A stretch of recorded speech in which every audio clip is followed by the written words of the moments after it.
Shunquuqee tulluu yaadaa jigsaa ati eenyoonaan jette akkanatti of ibsa. Ani isa sarchi goonaan Oromoo fiduudha, isa daandii dharaa baqatee diduudha. Isa Oromoo jennaan oo jedhee awwaatu, isa galaa gootaa qutee irratti baatu.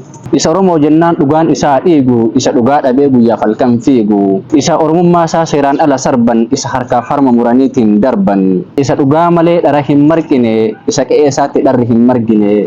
Isa ilmaan isaa dhugaatti bobbaasu, isa alagaayyuu bishaan isaa obaasu. Isa daandii dharaa irratti hin sirbine, isa lixii dharaa bukeessee hin dhirbine. Isa mormuu beeku mirgi isaa sarbamnaan, isa loluu beeku dhugaan isaa darbamnaan. Isa gootummaanuu diinni jalaa dheesse, isa oduun isaa addunyaa wal geesse.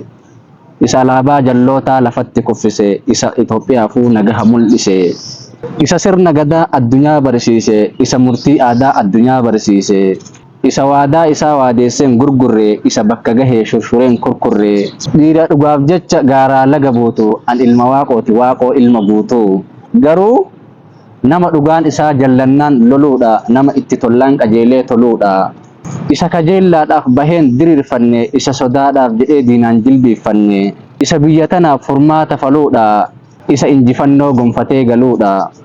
Isa biyya tana gargaritti hin qoonne, isa sodaaf jedhee jilbiiffatee hin boonne. Isa sodaa diinaa biyyarraan baqanne, isa qe'ee namaa dhaqee hin kadhanne. Isa zarraaf jedhee zarafamee hin galle, isa ilmoo namaa akka hoolaa hin qalle. Inni anan beekne na beekuuf dhundhuma, annam tokkoo miti Oromoo hundumaa. Galatooma.